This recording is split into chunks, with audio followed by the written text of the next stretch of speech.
ഇന്നലെ അപകടം നടക്കുന്ന സമയത്തുള്ള ഏറ്റവും പുതിയ ദൃശ്യങ്ങൾ ആണ് പ്രേക്ഷകർ കാണുന്നത്.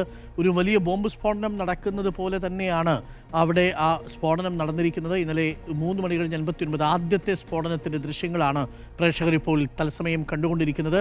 വലിയ ഒരു ബോംബ് സ്ഫോടനം പോലെ വലിയ രീതിയിൽ പുകച്ചുരുളുകൾ ഉയരുന്നത് കാണാം. അതിനുശേഷം കൂട്ടപ്പൊരിച്ചിലാണ് പ്രേക്ഷകർക്ക് കാണാൻ കഴിയുന്നത്. ഇന്നലെ ഉച്ചയ്ക്ക് 3 മണി കഴിഞ്ഞ് 3:20 കഴിയുമ്പോഴാണ് ഈ സ്ഫോടനം ഉണ്ടാവുന്നത്. ഏറ്റവും ക്ലോസ് വിഷ്വൽസാണ് പ്രേക്ഷകർ ഇപ്പോൾ കാണുന്നത്.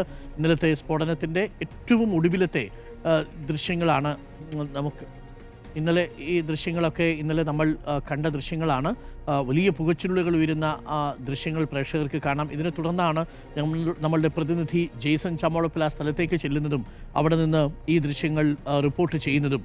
ആ സമയത്ത് തന്നെ തുടർ സ്ഫോടനങ്ങൾ ഉണ്ടാവുന്നതും നമ്മൾ കണ്ടു. ഇപ്പോൾ ആ സ്ഥലത്ത് പരിശോധന തുടരുകയാണ്.